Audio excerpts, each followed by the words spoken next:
boa noite, caro aluno do curso de Letras. Eu sou o professor Antônio Lemes, estou aqui com a nossa intérprete de Libras, Rose, para a nossa primeira teleaula da disciplina de Semiótica.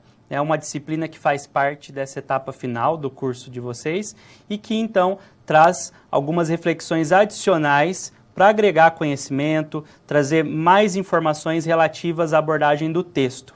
O texto, esse objeto de ensino, esse objeto de estudo que acompanhou você ao longo de toda a sua trajetória no curso, ganha aqui então uma nova abordagem por meio da teoria semiótica.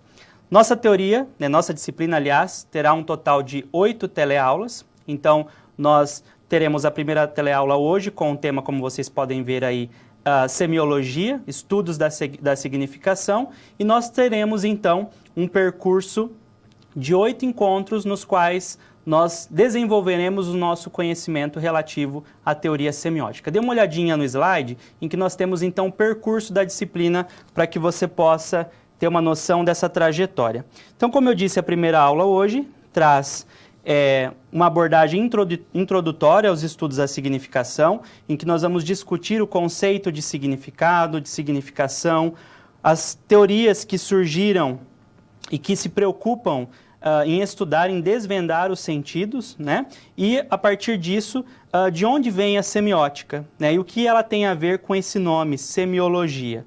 Na segunda teleaula, nós discutiremos as faces da semiótica. Nós sabemos que a semiótica, por lidar com a significação, possibilita diferentes abordagens. Então, aí nós teremos algumas diferentes vertentes semióticas sendo abordadas.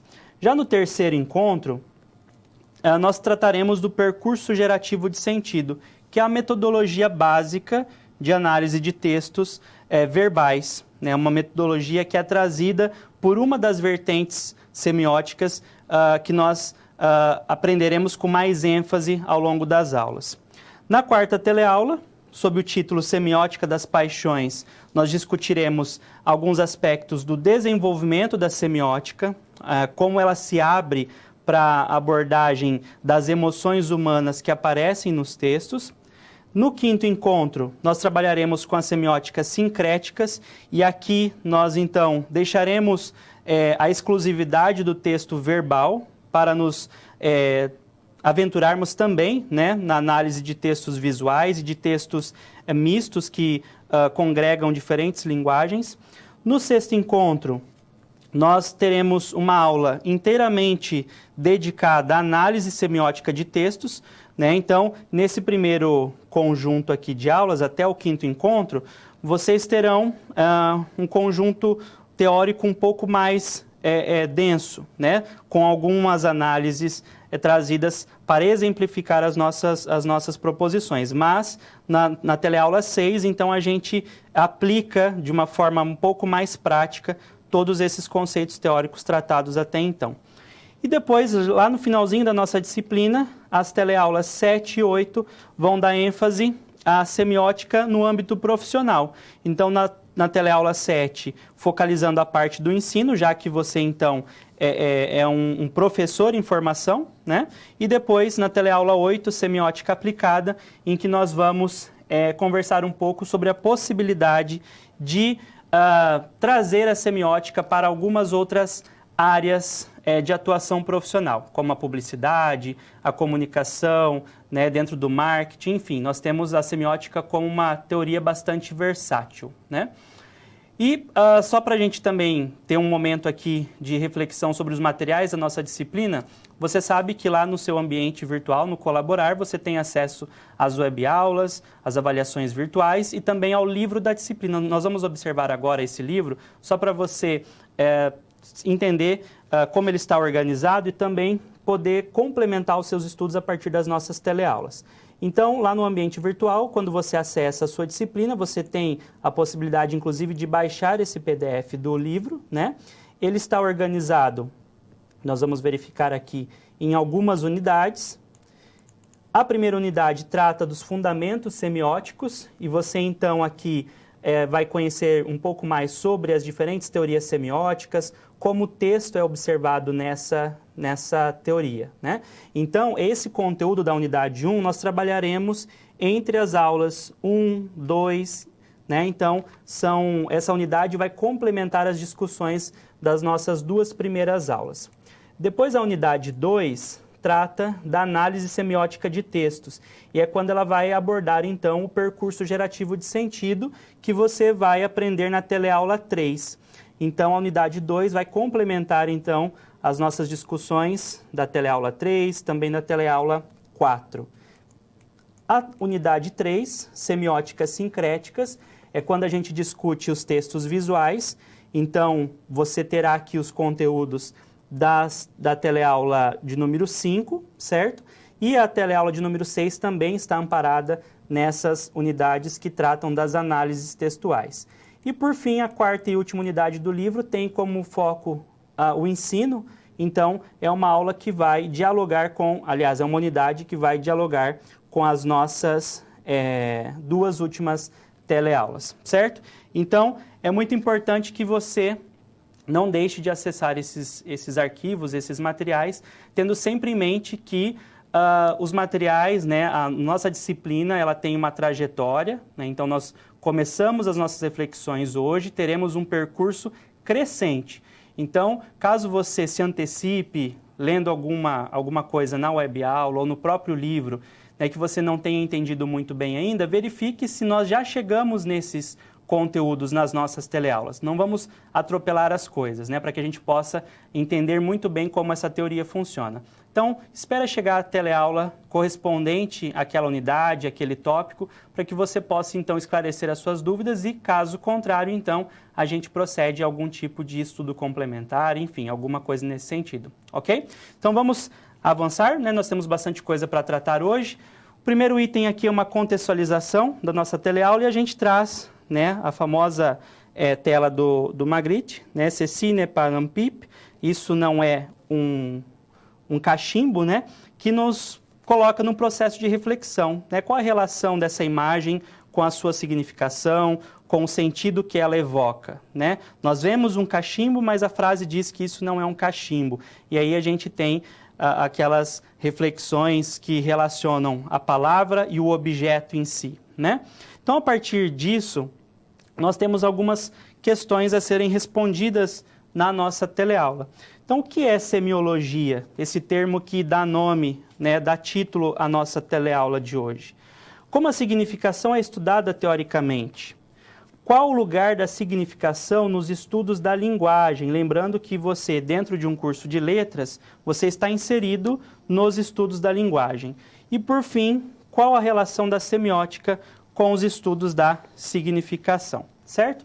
Então, nós temos alguns blocos de conteúdos, né, alguns tópicos específicos. Nós teremos um momento também para interação, para que você possa participar da teleaula mais ativamente, ok? Então, vamos lá para o primeiro item a ser tratado aqui, linguagem e sentido, né? Esses 2 termos fazem parte da nossa trajetória dentro do curso de letras, né? A palavra linguagem aparece em várias disciplinas, você foi, enfim, levado a refletir sobre a língua, sobre a linguagem e também sobre o sentido, né? Faça um retrospecto, por exemplo, das próprias disciplinas do curso, né? Lá em estruturalismo e sociolinguística, por exemplo, né? Você estudou aspectos relativos à linguagem, à língua, o conceito de língua, né? As distinções entre língua e fala, por exemplo, né? A partir dos estudos de Saussure.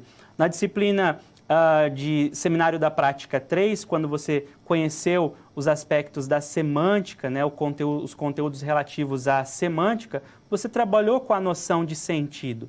Então, tudo isso vem sendo retomado aqui agora, porque nós trazemos uma teoria que também se insere nesse mesmo campo de conhecimento, certo? Bom, veja lá no próximo tópico, né? Eu falei da disciplina de estruturalismo e sociolinguística, falei do Saussure, e aqui nós temos, né, uma célebre frase desse pensador, né, sobre alguns aspectos constitutivos da linguagem. Então, a linguagem tem um lado individual e um lado social, sendo impossível conceber um sem o outro. Então, se você se recorda, né, nós temos o lado social da linguagem sendo representado pela língua.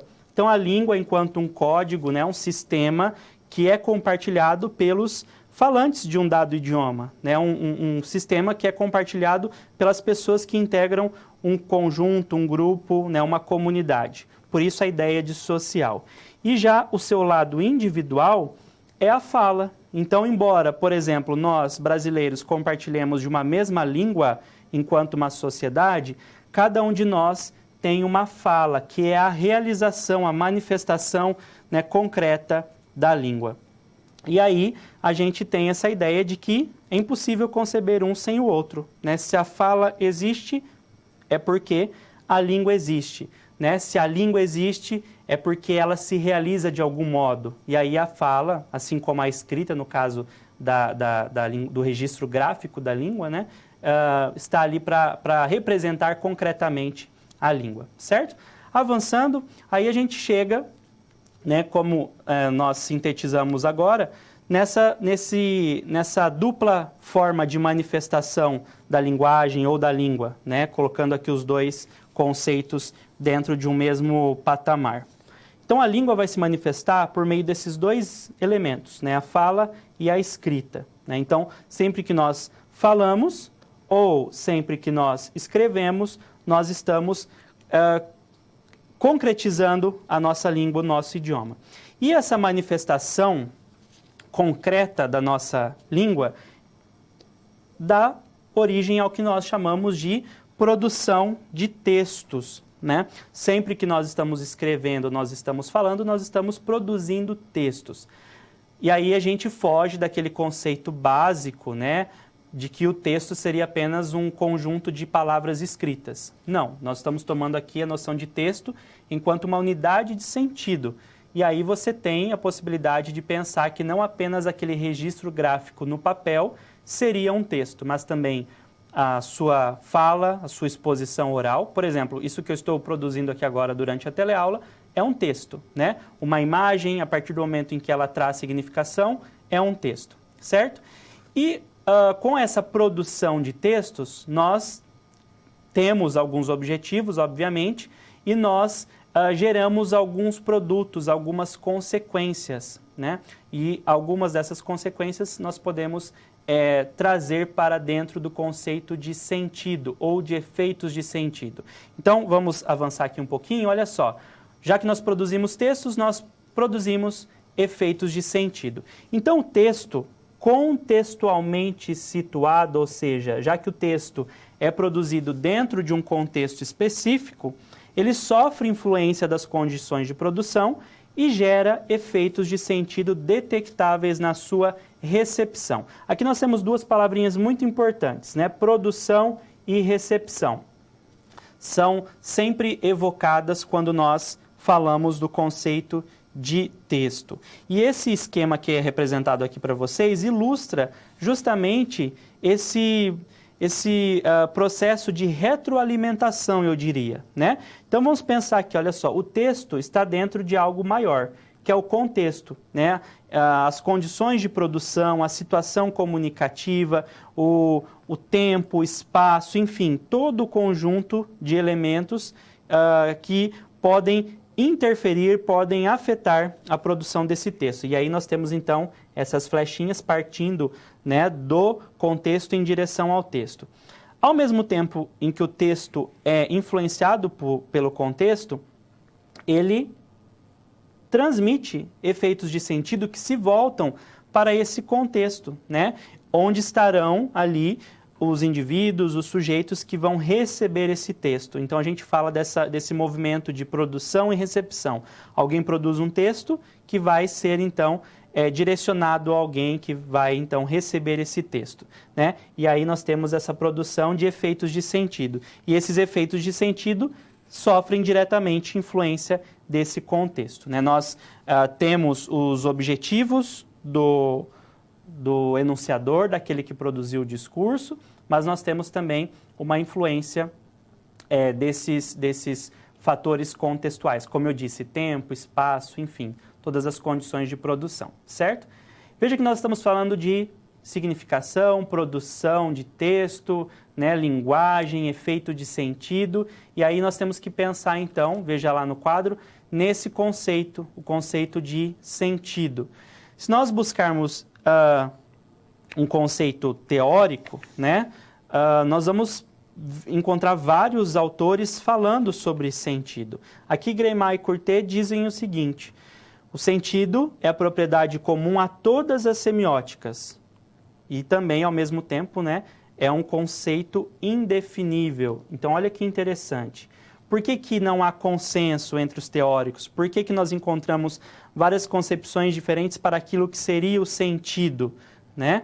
Porque é um conceito complexo, um conceito, como foi colocado aqui, indefinível. Indefinível não no sentido de que nós não possamos falar sobre ele, mas no sentido de que não é possível nós escolhermos uma única acepção. Não há como pontuar uma única significação, né? E o sentido, então, nós temos aqui duas características essenciais. Ele está ligado à intencionalidade humana, como eu disse há pouco, né? A produção de texto depende também das intenções, das vontades do enunciador, daquele que produziu esse discurso, e, ao mesmo tempo, o sentido manifesta-se sob forma de significação articulada. O que significa isso, articulada? Quando nós pensamos na nossa linguagem, né? Por que a nossa linguagem se difere, por que a linguagem humana se difere da comunicação animal? Porque nós temos a capacidade de articular, né? De planejar, de escolher dentre um conjunto finito de regras, de elementos, né? Nós conseguimos produzir uma quantidade infinita, ilimitada de enunciados, de textos, né? Então, nós temos essa capacidade de articulação, certo? Então, o sentido, ele pode apresentar-se como uma significação articulada, que foi planejada, estruturada, moldada, né? E, ao mesmo tempo, depende da intencionalidade de quem o produziu. Essa ideia de articulação vai ficar bastante evidente quando nós nos aprofundarmos na teoria semiótica. Você vai perceber que nós buscaremos dentro do texto o modo como o sentido foi construído a partir dessa articulação dos elementos textuais. O nosso fórum, inclusive, que já está aberto, propõe essa reflexão para você, né? Sobre o objetivo da semiótica, de procurar explicar aquilo que o texto diz e como o texto diz. E aí entra essa noção de articulação, ok? Bom, já que nós falamos aqui um pouco de linguagem, significação, sentido, né, a gente vai avançar um pouquinho agora para entrar mais especificamente no conceito de significação. Nós viemos falando de linguagem, produção de textos, produção de sentido. E a palavra significação apareceu aí em alguns slides, né? E já que o tema da nossa aula, inclusive, é semiologia, estudos da significação, nós precisamos refletir também sobre esse conceito que é bastante importante, ok? Bom, vamos lá então no primeiro item, né? A gente tem aí um conceito de significação básico. Ele pode ser pensado aqui de duas formas. O processo, que seria o fazer, então a produção de sentido seria a própria significação, ou seria um estado, aquilo que é significado, ou seja, o sentido produzido. Então, olha que interessante. A significação, o ato de produzir o sentido, ou a significação, o sentido já produzido, certo? São duas perspectivas diferentes para definir esse termo, né? De acordo com os autores aqui, novamente Greimat e Courtet, nós temos a ideia de que a significação é o conceito-chave em redor do qual se organiza toda a teoria semiótica. Olha que interessante, o conceito em redor do qual. Então, a semiótica depende dos estudos da significação, né? A semiótica está inserida nesse contexto de reflexão. A semiótica está organizada em torno das ideias de significação, do que nós chamamos de semiose, de produção de sentido, produção de significado, certo? Nós vamos acabar usando ao longo das nossas teleaulas, muitas vezes de forma até indiscriminada, os termos significado, sentido, significação, né? Não há problemas em relação a isso, como nós já vimos, né? Não há um consenso em relação a essas delimitações conceituais e, de uma forma geral, todos esses conceitos convergem para uma mesma ideia, a produção de algo a partir do uso da linguagem, a produção de um elemento que pode vir a ser interpretado por meio da linguagem, né? Então, não estranhem se nós mesclarmos, né, ou misturarmos esses conceitos, porque eles estão juntos. Inclusive, né, o próprio termo significado muitas vezes é colocado como um sinônimo de sentido. Se vocês buscarem dentro de um dicionário, vocês verão que isso é bastante comum, certo? Avançando, aí a gente tem uma relação entre o conceito de significação e o conceito de signo, tá? Conceito de signo que vai ser retomado ao longo da disciplina, né, em vários momentos, e você já teve um primeiro contato com esse conceito lá na disciplina também de estruturalismo e sociolinguística, quando você estudou o Saussure, né, foi feita uma reflexão sobre o signo linguístico. Então, nós estamos aqui apresentando dois conceitos diferentes de signo que costumam aparecer aí quando nós lidamos com a semiótica. O primeiro conceito é a ideia de que signo é a junção de um conceito e uma imagem acústica. Então, aqui nós temos a famosa definição do Saussure, né? Então, se você se lembrar, de uma forma bastante simples, tá? Nós não vamos nos aprofundar nisso nesse momento. Mas o signo linguístico seria basicamente a palavra em si, né? Então, a forma material ali da palavra que nós lemos ou que nós ouvimos seria o significante, né? E aquela imagem evocada na nossa mente, né? O conceito evocado na nossa mente quando nós temos contato com essa palavra seria o significado. Por isso, então, o signo seria a junção de dois elementos, né? Algo um pouco mais concreto e algo um pouco mais abstrato, significante e significado. Voltando para o slide, outra definição que nós temos aqui seria a ideia de que signo é uma coisa que representa outra coisa, tá? E aí nós temos então a figura do Charles Sanders Peirce, nós falaremos um pouquinho mais sobre ele na próxima teleaula, mas é um filósofo americano, um semioticista, que inaugurou aí as bases de uma das mais importantes correntes semióticas, que no caso é a semiótica peirciana, né, como eu disse, sobre a qual nós falaremos no próximo encontro. E para ele a ideia de que a partir do momento em que você tem algo que representa alguma coisa, né, você tem ali então um signo, certo? Volta ali na imagem só para a gente perceber, muitas pessoas, eu coloquei essa imagem aqui de forma proposital, né, remetendo aos famosos signos do zodíaco, porque quando a gente começa a estudar semiótica e aparece a palavra signo para lá, signo para cá, muitas pessoas acabam tendo como referência apenas os famosos signos, né? Ah, eu sou de Áries, eu sou de Leão, eu sou de Libra, enfim, mas isso não é o foco do nosso estudo aqui sobre os signos, tá? Então não confundam esse conceito, né, astrológico, né, esotérico, a um conceito da significação, um conceito até mesmo linguístico, como esses que nós apresentamos aqui, certo?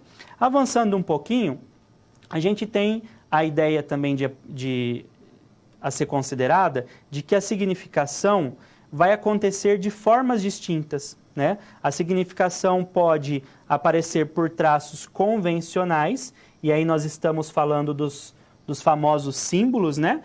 O que seria um símbolo? Símbolo seria algo que convencionalmente passa a representar alguma coisa.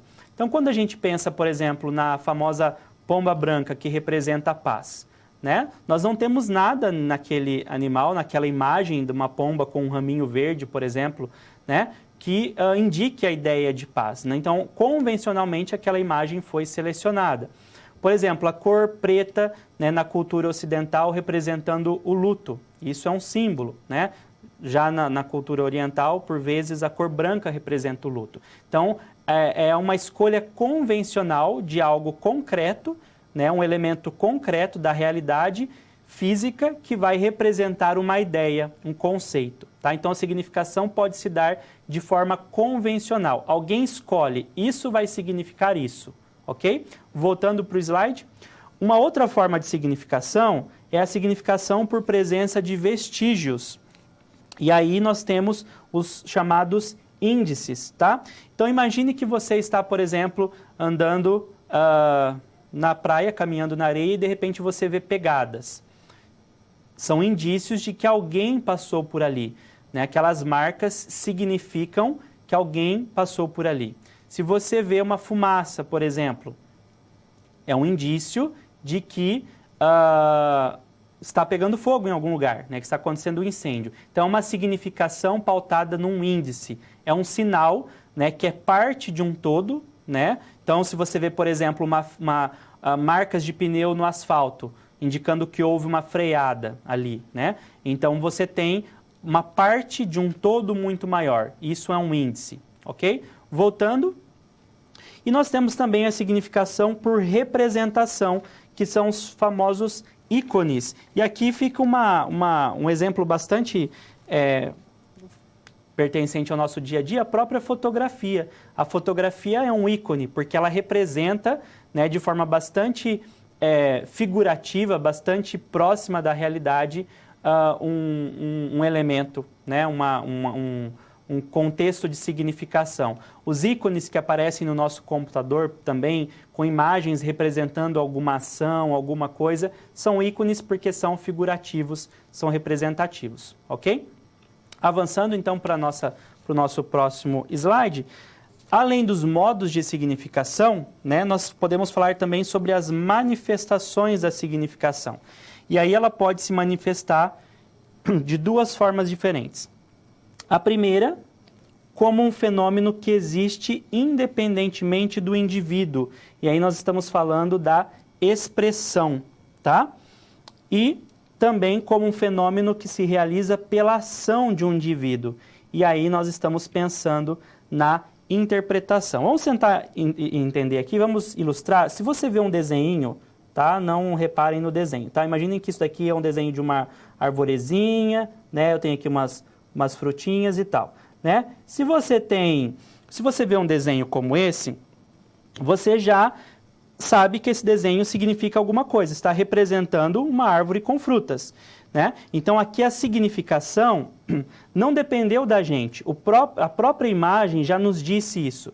Estamos no campo da expressão, o que a imagem está nos indicando. Agora, quando a gente passa para o nível da interpretação e começa a dizer assim, que essa árvore representa a vida, representa a produtividade, aí nós estamos em uma manifestação da significação que dependeu da nossa decodificação, daquilo que nós observamos ali subjetivamente, ok? Bom, então, nesse momento falamos de linguagem, né, a linguagem que é usada na produção de textos, os textos que produzem efeitos de sentido dentro de um contexto, né, falamos sobre o próprio conceito de sentido que é indefinível, está associado à ideia de significação, essa significação que pode ser pensada como a produção do sentido e como o próprio sentido produzido, e vimos que a significação pode aparecer de diferentes formas, dependendo ou não do indivíduo, né, de forma convencional, de forma mais representativa, né, enfim, ou apenas apresentando indícios de uma significação. Então, nós vamos fazer uma parada nesse momentinho aqui para você refletir um pouco, tá? Então, vamos lá para o quadro, no momento em que nós vamos propor aqui uma participação para vocês, tá? Então, uma primeira atividade em que vocês vão discutir aí entre vocês, né? Vão pensar um pouquinho nos sentidos que a palavra sentido tem no nosso dia a dia. Nós vimos há pouco que esse termo é indefinível, é de difícil conceituação. Então, pensem aí nas situações cotidianas em que vocês costumam empregar a palavra sentido, né? Quais os sentidos que a palavra sentido tem no nosso dia a dia? O que é ter sentido? Então, pensem um pouquinho, encaminhem as participações de vocês, as contribuições. Daqui a pouquinho a gente volta para dar continuidade à teleaula.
Só retomando o nosso contato, então, a ideia era de que vocês pensassem um pouco sobre as diferentes acepções que a palavra sentido tem no nosso dia a dia, né, e o que seria esse ter sentido, quando a gente faz, né, a gente usa a expressão, isso tem sentido, ou isso não faz sentido, né, o que vem a ser isso. Então, pessoal de Betim, em Minas, um abraço para vocês, obrigado pela contribuição. Então, vocês disseram que pode ser o efeito produzido, né? O sentido pode ser o efeito produzido, o significado dado, a intenção desejada ou a representatividade, né? Ainda, pessoal ali de Alagoas, né? Pode ser o efeito produzido, enfim, acho que está repetida, né? O texto ali, né? Enquanto a doutora encaminha para a gente aqui as contribuições, realmente é essa a ideia que vocês apresentaram, né? Nós temos a comunicação diária, a comunicação cotidiana acontecendo, né? Nós acabamos por receber informações, né, que nos são passadas por um outro enunciador que teve uma intenção comunicativa e a significação vai surgir de duas formas. Esse significado, como vocês disseram, que é dado, mas também um significado que pode ser construído por nós. Porque nós podemos também, como nós vimos há pouco, nós podemos também atribuir essa significação, né? Também temos a ideia no sentido de sentir, através dos sentidos físicos, né? Isso é muito interessante. Nós temos os famosos 5 sentidos, né? E fala-se também de um 6º sentido, a questão da intuição, né? O sentir as emoções. O pessoal de Alagoas também, um abraço para vocês. Obrigado pela participação. Então, são diferentes possibilidades de significação para essa palavra, né? Os 5 sentidos, ou o 6º sentido, o sentimento, né? O sentir, enfim, nós temos aí diferentes situações cotidianas em que a noção de sentido aparece. E dentro do nosso campo de estudo, dentro da nossa área de atuação, que são os estudos da linguagem, a noção de sentido ganha destaque, porque a todo momento nós estamos lidando com a própria linguagem, com a língua, com o produto da linguagem, que são os enunciados construídos, os textos que são produzidos, e a significação emerge de tudo isso, né? Dentro dos estudos da linguagem, então, nós precisamos pensar, vamos lá para mais um tópico, né? Os estudos teóricos da significação, né? Como a significação acaba sendo estudada dentro do campo teórico, né? Como ela passa a ser um objeto de pesquisa, um objeto de estudo, tá? Então, vejam lá no quadro, nós temos uma representação gráfica aqui, apresentando 3 das principais teorias da significação, certo? A semântica, a pragmática e a semiótica. Então, quando nós falamos de elementos como esses aqui, nós estamos nos reportando aos chamados níveis de análise da língua, né? Em outras disciplinas, vocês já tiveram contato com essas informações, né? Quando nós tomamos a língua como um objeto de estudo, nós podemos explorá-la sob diferentes perspectivas. Eu posso, por exemplo, fazer uma análise apenas dos sons, né, que são produzidos e que geram algum tipo de significação, e aí eu estou no âmbito da fonética, da fonologia, né, que vocês estudaram lá na disciplina de língua portuguesa, conceitos gerais, já há um tempinho, né? Depois eu posso analisar a língua sobre o aspecto estrutural, como as palavras são estruturadas, né, a questão dos morfemas, como elas são classificadas em classes de palavras. Posso estudar também a função das palavras nos enunciados, e aí a gente sai do âmbito da morfologia e entra no âmbito da sintaxe. São 2 níveis que vocês estudaram lá na disciplina de morfossintaxe, também há algum tempinho. E depois vão aparecendo outras possibilidades de exploração da língua, né? A semântica que abre espaço para o sentido, a pragmática que considera o sentido dentro de um contexto de uso, né? E a semântica e a pragmática, então, são delineadas como teorias da significação que, juntas com a semiótica, formam aí um grande campo de possibilidades, né? Cada um de vocês, depois que concluírem o curso de graduação, poderão ingressar em cursos de especialização, quem sabe em cursos de mestrado, doutorado, e poderão estudar a língua sob diferentes perspectivas, a partir dos interesses que vocês desenvolveram ao longo do curso. Né? Alguns de vocês podem, né, desvendar aí estudos semânticos, pragmáticos, semióticos, enfim, né? São várias as possibilidades. Então, já que nós focamos ali aquelas 3 teorias, semiótica, semântica e pragmática, vamos falar um pouquinho sobre elas, né? Então, vejam lá, a primeira, a semântica, né? Se nós buscarmos um conceito do que seria a semântica, a partir aqui dos autores Ferrarese, Júnior e Basso, nós temos o estudo do significado. O estudo do significado, que a gente poderia também falar que é o estudo do sentido, né? Já que nós vamos usar esses termos aí como equivalentes, em sua dimensão linguística, tá? Então, quando a gente pensa numa palavra como manga, né? Nós sabemos que manga pode significar o fruto ou a manga, parte da roupa, né? São conceitos diferentes. Eu posso encontrar ainda a palavra manga, mas aí dentro de uma outra classe gramatical, como uma conjugação do verbo mangar, que seria caçoar, né? Ah, ele está mangando de mim, por exemplo. Ele está caçoando. Mas aqui, né, um substantivo, então, uma mesma palavra, de uma mesma classe gramatical, com 2 referentes diferentes, né? Então, nós estamos aí no âmbito do que nós chamamos de polissemia. O que é a polissemia, né? É o fenômeno semântico a partir do qual uma palavra tem mais de uma significação, mais de um sentido, né? Quando a palavra é polissêmica, ela pode ser interpretada de diferentes formas. Isso depende do contexto. Se eu simplesmente leio a manga, não sei de que manga eu estou falando, né? Agora, se eu digo a manga é doce e a manga está curta, fica bastante clara a acepção que eu estou escolhendo em cada situação, certo? Agora veja lá no próximo item, né, a pragmática. A pragmática está muito associada à semiótica.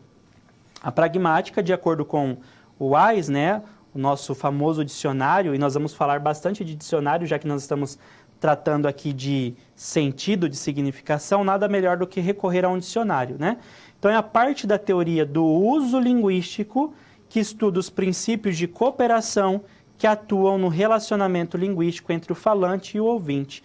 Então, o nosso foco aqui é o contexto, tá? A ideia de uso está diretamente ligada ao contexto.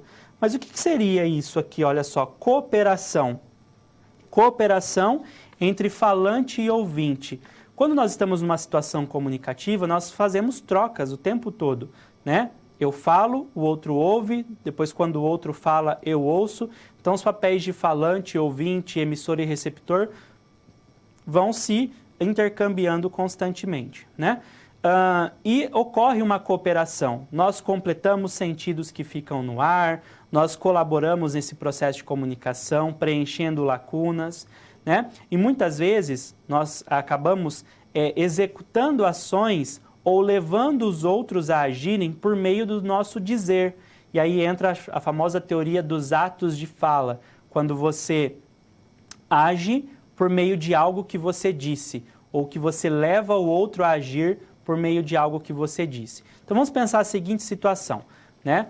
Nós somos professores, nós chegamos para ministrar uma aula. Daí, cada um de vocês lá entra na sua sala e de repente a sala está muito quente. Está muito quente. Então, quando você entra, você fala assim, olha, nossa, que calor, né? Como está quente aqui, pessoal. De repente, um aluno se levanta e abre a janela, ou um aluno se levanta e liga o ventilador, liga o condicionador de ar, enfim. Você não pediu que ninguém abrisse a janela, que ninguém ligasse o ventilador ou o condicionador de ar, mas a sua expressão, né, dizendo que ali estava quente, fez com que alguém agisse, né? Então, houve ali, né, uma interação, né? Houve também uma ação propiciada por meio de um dizer. Então, nós estamos constantemente falando, comunicando, significando e agindo, ou fazendo o outro agir, ok? E a pragmática, então, dá muita ênfase nesses estudos que contemplam o uso, né? As situações comunicativas de uma forma geral. E a semiótica, né? Nós temos agora a semiótica, que é o foco da nossa disciplina, né? Novamente aqui, a partir de uma definição de dicionário, nós temos a semiótica vista como uma teoria geral das representações, que leva em conta os signos sob todas as formas e manifestações que assumem, sejam linguísticas ou não. Então, novamente aqui a palavrinha signo aparecendo, né? A semiótica também pode ser vista como o estudo dos fenômenos culturais considerados como sistemas de significação. Então, aqui a semiótica se voltando para a cultura. E agora eu queria que vocês frisassem esses dois termos, né? Signo e cultura. Nós falaremos bastante desses dois elementos na próxima teleaula, porque nós temos vertentes semióticas específicas que lidam com esses conceitos. E olha que interessante, a semiótica seria o mesmo que semiologia, tá? E aí a gente associa diretamente ao título da nossa teleaula. Nós estamos falando de semiologia, estudos da significação, tá? Então, daqui a pouquinho nós vamos estabelecer as relações diretas entre semiótica e semiologia.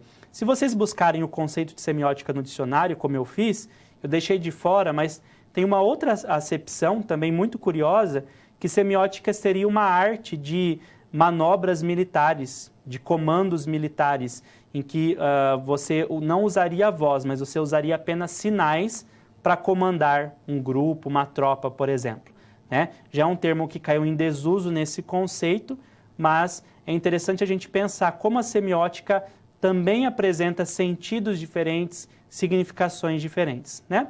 Mas já que o dicionário diz que ela é a mesma coisa que semiologia, veja lá no próximo tópico, né, nós vamos estabelecer essas relações, semiologia e semiótica, ok? Então vamos avançar um pouquinho. A gente precisa, para entender essa relação, nós precisamos fazer um retrospecto do estudo dos signos ao longo da história, tá? Então, se nós buscarmos, né, historicamente o estudo dos signos, estudos da significação, nós temos aqui um trabalho do professor Winfried Nott que diz o seguinte: o estudo dos signos começa com as origens dos homens, pois entender e interpretar o mundo e os homens significa estudar signos. Então, olha que interessante. O estudo dos signos começa no mesmo instante em que os homens surgem, né, no início, no começo da humanidade. Porque se a gente está estudando o homem, nós estamos estudando também o signo, né? E aqui ele pontua para a gente 3 momentos distintos, tá?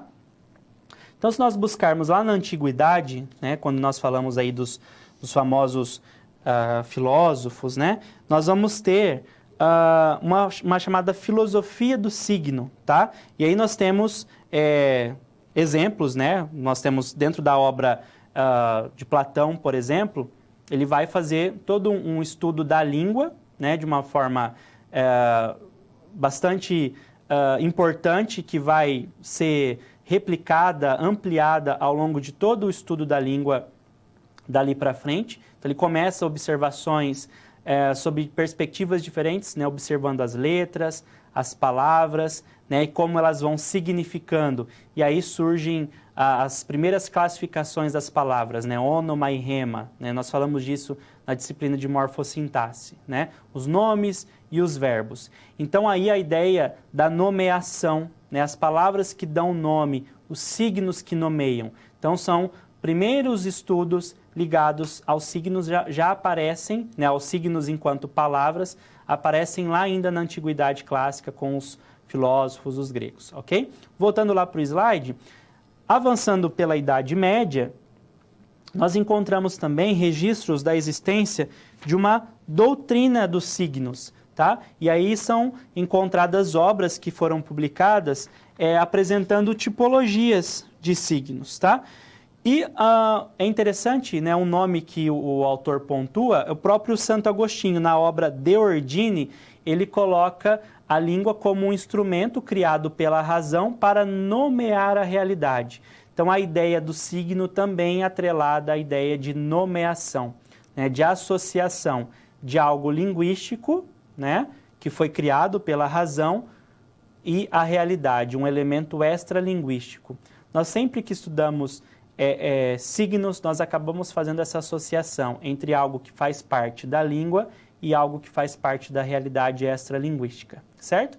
E avançando mais um pouquinho, já na Renascença, no Renascimento, né, já ali no século XV, nós temos também publicações de tratados que evidenciavam essa scientia de signis, né, uma ciência dos signos. E aí nós temos, a partir dessa ideia, né, a evolução do conceito de significação ou do conceito de semiologia e de semiótica como ciências, como teorias que lidam com signos, com a significação, ok? Avançando um pouquinho mais, então, a partir de todo esse desenvolvimento, né, desses primeiros estudos de significação envolvendo os signos, nomes diferentes foram aparecendo, foram sendo dados, né, para esses estudos, né? E aí aparecem, então, os conceitos de semiologia e semiótica. De acordo com o professor aqui, os termos foram firmados, né, como designações mais conhecidas para a ciência do signo, às vezes como sinônimos e às vezes como rivais terminológicos. Então, os estudiosos que lidavam com signos, com a significação, acabavam optando ora por semiótica, ora por semiologia, né? Alguns usavam de forma indiscriminada, dizendo, não, tudo bem, os conceitos são equivalentes. Outros, por sua vez, criticavam-se uns aos outros, dizendo que, não, você não pode usar semiologia porque semiologia é diferente de semiótica, né? Mas se a gente voltar ali para o slide, nós vamos perceber que as palavras, de uma forma geral, semiologia e semiótica, têm origens no grego, nessas duas formas gregas, semeion e sema, que dizem respeito ao signo, ao sinal ou ao próprio signo, né? Se a gente observar uma imagenzinha como essa, o famoso olho grego, né? Ou pode receber outras nomenclaturas dependendo da vertente que é seguida. Nós temos aqui um signo que representa, que significa, que diz alguma coisa, né? Que é tomada como um talismã, muitas vezes um objeto que dá sorte, que traz sorte, né? Então, os signos existem, né? Eles podem ser palavras, podem ser imagens, podem ser recursos que foram mobilizados numa dada situação para significar alguma coisa, podem ser interpretados e, consequentemente, podem ser estudados. E aí, então, surgem esses dois campos teóricos, semiologia e semiótica, que brigaram, mas conversaram, dialogaram também, certo? Avançando, a gente vai especificar um pouco mais agora no conceito de semiologia, certo? O conceito de semiologia vai ganhar bastante força ali na transição, né, entre o século XIX e o século XX, com os estudos do Saussure. Você deve se lembrar que a famosa obra, né, Curso de Linguística Geral, foi publicada depois da morte do Saussure, lá em 1916, e lá na obra dele, ele acaba definindo a semiologia como uma ciência que estuda a vida dos signos no seio da vida social. E aí ele está trazendo, né, a reflexão, né, dizendo que a linguagem, enquanto um elemento que faz parte da sociedade, gera significação dentro desse tecido social, e os signos, então, aparecem circulando ali mesmo, né? E a semiologia é esse estudo desses signos que perpassam o tecido social, né? Voltando para o slide, a semiologia, então, a partir dessa ideia, ela vai estudar, ela vai explorar em que consistem os signos, o que são eles, né, como eles são formados, o que eles representam e as leis que regem os signos, né? E aí, então, o próprio Saussure já aponta para a gente algumas perspectivas de abordagem do signo. O signo não é a coisa em si, né, mas é ali uma representação. Enfim, ele já traça para a gente uma série de reflexões, né? Mas, num dado momento, começa a haver esse questionamento, né? se semiologia é esse estudo dos signos e tem ali pessoas dizendo que a semiótica também é o estudo dos signos, eu vou usar o quê? Eu vou usar semiologia ou eu vou usar a semiótica, né? E aí nós temos uma figura importante nesse cenário, o Charles Sanders Peirce. Como eu disse, nós falaremos sobre ele na semana que vem. Ele é contemporâneo de Saussure, ele também viveu ali entre o final do século XIX e o início do século XX, então eles são contemporâneos. Se vocês buscarem as datas, inclusive de nascimento e morte, é muito próxima dos dois, né? E para vocês verem como que teóricos vivendo numa mesma época seguiam perspectivas diferentes, né? Então, chegou-se ao momento, como a gente vai observar ali no próximo slide, em que o conceito de semiótica, a partir da Associação Internacional de Estudos Semióticos, em 1969, passou a ser usado como nome atribuído para esse campo de pesquisa dos processos sígnicos. Ou seja, houve uma definição, né? Então, o Saussure, ele trouxe com força o conceito de semiologia. O Peirce, ele sempre usou semiótica, né? Ele nunca usou semiologia. Mas, né, como os estudos estavam muito dispersos, né, principalmente na França, a semiologia ganhando força, mas o conceito de semiótica ganhando força em outros lugares, aí então essa associação que era formada por teóricos famosos como Roland Barthes, o próprio Greimas, sobre quem nós falaremos nos próximos encontros, eles disseram assim, olha, então a partir de agora, internacionalmente, o conceito de semiótica vai ser usado para se referir então ao estudo dos processos sígnicos, o estudo dos signos, né? E ela vai então se apresentar em diferentes perspectivas, porque ela vai ser desenvolvida em diferentes locais, né, do mundo.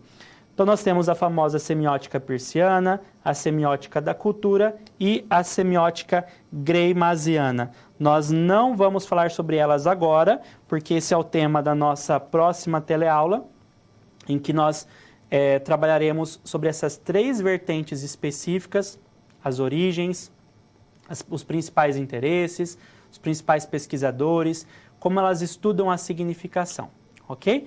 Então, nesse momento, nós vamos agora começar a refletir de uma forma um pouco mais prática sobre tudo isso que nós discutimos até aqui, nesse primeiro encontro, em que nós estivemos falando sobre significação, sentido, etc. Ok? Então, vamos para uma situação, problema? Vamos pensar um pouquinho, né, sobre como resolver situações que podem surgir na nossa atuação profissional, né? Então, esse momento para a gente pensar, a partir dos conceitos que nós discutimos na teleaula, como nós resolveríamos uma situação, tá? Então, a situação é a seguinte: você é um professor de língua portuguesa e, durante uma atividade sobre a estrutura de verbetes de dicionários, um aluno questiona: de onde vêm os significados das palavras?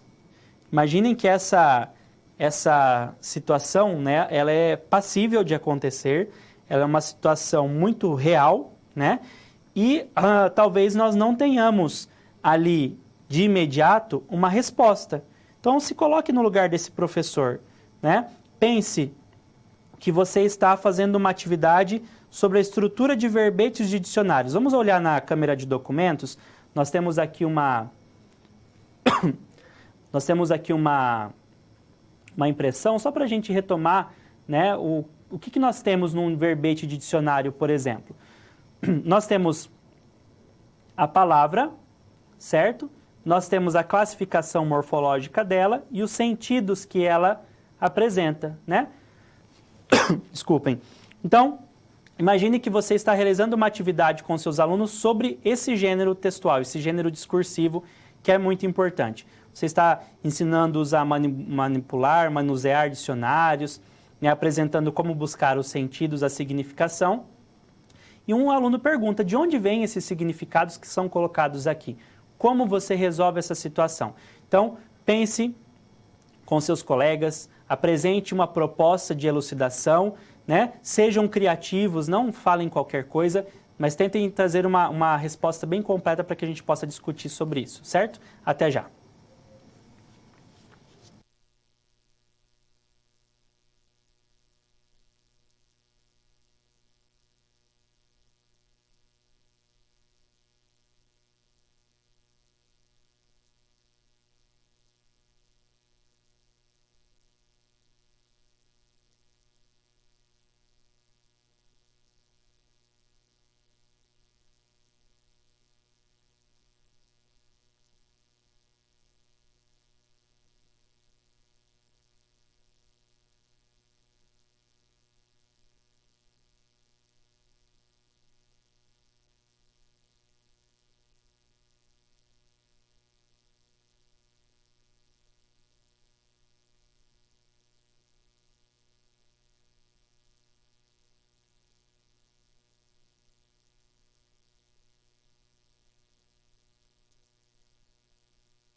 Pessoal, retomando então a nossa aula, né? A ideia era de que vocês tentassem solucionar uma situação-problema. Durante uma atividade, o aluno pergunta, né? Professor, de onde vêm os significados das palavras? Então, como você faria a abordagem dessa situação, né?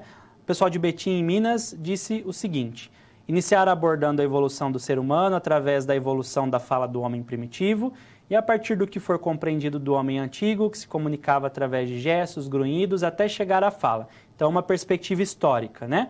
Colocar para o aluno também que nossa língua se originou do latim e diversas outras que foram dando sentido à evolução da língua portuguesa de hoje. Todos os dias modificamos nosso modo de nos expressar e assim foi, né? Então, uma perspectiva, um resgate histórico da língua, mostrando que a língua, a evolução dela acompanha a evolução da sociedade, que os significados, os sentidos acabam aparecendo a partir da evolução da língua, do contato entre os povos. Essa é uma saída muito interessante, né? E que acaba acontecendo também em alguns momentos da nossa disciplina. Mais alguma opção? O aluno Jorge diz que os significados vieram de um processo simbólico longo, desde a pré-história, quando os seres humanos representavam coisas, sentimentos, ações, situações por meio de desenhos. Depois esses desenhos foram abstracionados até transformarem-se em letras, né? Depois formaram palavras com significados arbitrários. O Paulo de Alagoas, também obrigado pela participação. Então essas são perspectivas históricas, né? Betim diz que seria importante introduzir a semântica, falar da etimologia da palavra. Esse é um espaço muito importante, a semântica precisa ser levada para a sala de aula. Alguns materiais didáticos abrem sessões de semântica, nem todos fazem isso, né? Mas é muito importante esse resgate etimológico. E é importante, quando a gente fala de etimologia, lembrar também, pessoal, que o aluno não pode ficar paranoico, achando que ele vai encontrar a origem de todas as palavras, tá? Para você conseguir isso, você precisa ser um etimologista, né, um cientista dessa área. Então, nós vamos apresentar aqueles casos mais curiosos, né? O próprio dicionário traz a etimologia, a origem da palavra. Essa é uma possibilidade muito interessante, certo? Vamos refletir aqui sobre alguns aspectos. Veja lá no quadro, olha só. Então, vamos apresentar alguns itens adicionais aqui para problematizar essa situação-problema. Então, a abordagem de aspectos semânticos da língua é essencial em sala de aula. Como vocês bem apontaram, é importante trazer a semântica, né? O aluno deve perceber o caráter dinâmico da linguagem em cada situação comunicativa. E aí entra, por exemplo, a questão da polissemia. Uma mesma palavra pode apresentar, né, significados diferentes, ou ela pode assumir um significado diferente dentro de um contexto, né? Talvez seja um significado que, inclusive, não está no dicionário, mas, de repente, pode aparecer ali dentro de uma situação comunicativa. E o aluno deve compreender as distinções entre sistema e uso, porque o sistema é a língua registrada no dicionário, na gramática, né? Mas é no uso que a significação vai surgir, né? Então, nós precisamos apresentar ao nosso aluno essa ideia de que os significados que vão surgindo, surgem dessa prática comunicativa, cotidiana, contextualizada, e depois esses registros vão sendo levados para os dicionários que nós conhecemos, ok? Então, a partir dessa problematização, vamos sintetizar ali no quadro, né, a resolução dessa situação-problema que dialoga com as propostas de vocês, né? Então, algumas estratégias. A reflexão sobre a origem das palavras, como vocês apontaram, a análise de aspectos culturais da língua. Então, a nossa língua, em que medida ela representa ou ela se alimenta de elementos culturais. Uma reflexão sobre o uso contextualizado da língua e a elaboração de um esquema que represente a conexão entre significação e uso, né? E, além disso, é importante, né, destacar que é essencial que se reforce a ideia de que a significação não é estática, tá? Então, isso tem que ficar bastante claro para os alunos, né? Tem que ficar bastante evidente durante essa abordagem. O aluno precisa entender que os significados que ele busca, por exemplo, ali num dicionário, nem sempre são usados ainda hoje, né? Às vezes já são sentidos que caíram em desuso. Como eu falei para vocês há poucos instantes, se nós buscamos a palavra semiótica no dicionário, aparece um sentido que já não é mais usado, a ideia de manobras militares por meio de sinais, né? Então, existem sentidos que estão lá registrados por uma questão histórica, mas não necessariamente são sentidos que aparecem na nossa comunicação cotidiana, ok? Mais um momento para vocês pensarem um pouquinho, participarem da aula, uma atividade que vai colocá-los num processo de reflexão sobre a nossa disciplina, tá? Então, a partir das reflexões introdutórias sobre a semiótica, é tudo isso que nós discutimos hoje, converse com seus colegas e, junto deles, elabore uma justificativa para a relevância da disciplina em sua formação. Então, vocês vão responder isso daqui para mim, olha só. Por que estudar semiótica é relevante para vocês, alunos de um curso de letras? Né? Qual é o papel de uma teoria como essa, a relevância de uma teoria como essa na nossa formação em letras? Já já nós voltamos.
Só retomando o nosso contato, então, esse momento de reflexão para vocês pensarem um pouquinho sobre o papel da nossa disciplina que está se iniciando hoje, né? Uma aula introdutória para a gente retomar alguns aspectos da significação e trilhar os nossos caminhos aí para os próximos encontros, né? Então, qual o papel da semiótica, a relevância da semiótica na sua formação em letras?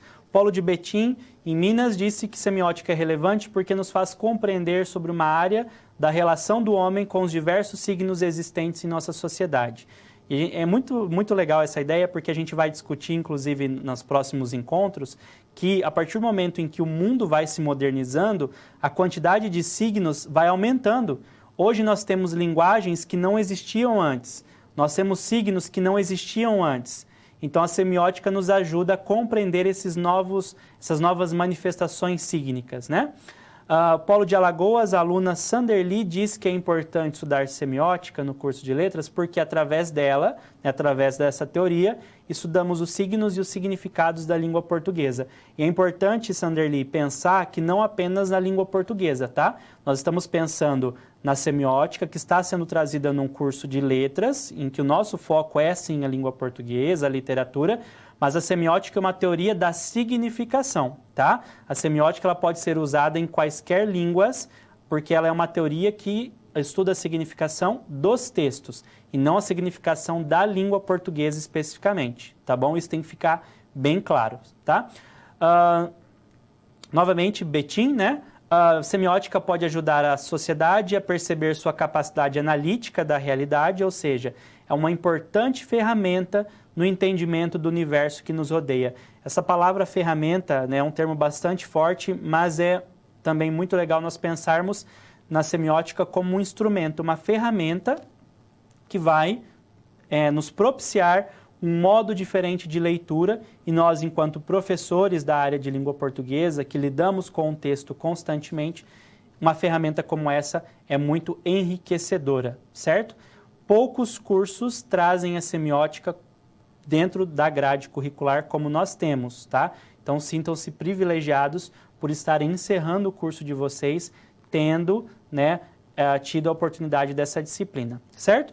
Um lembrete para o próximo encontro, gente.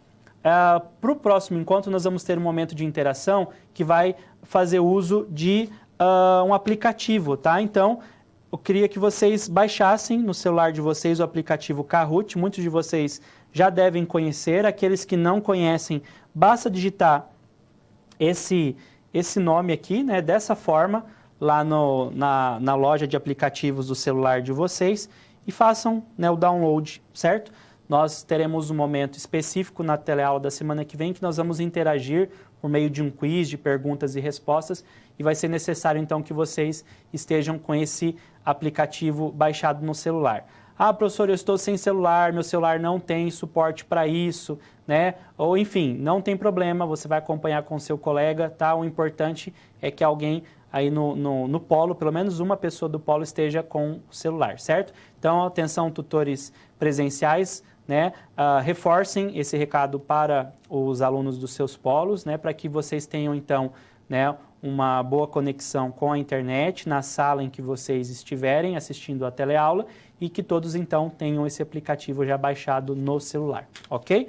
Estamos encerrando a nossa teleaula, então chegamos a um final, né, desse percurso introdutório. Nós vamos fazer uma breve revisão aqui, né? Então acompanhem comigo lá no quadro. Olha só, alguns aspectos que foram discutidos aqui na teleaula.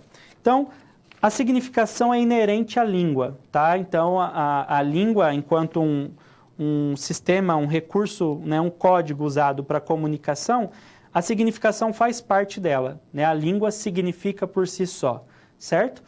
O sentido surge como um produto do uso contextual da língua. Nós usamos a língua dentro de um contexto, né, um contexto específico, e aí o sentido aparece.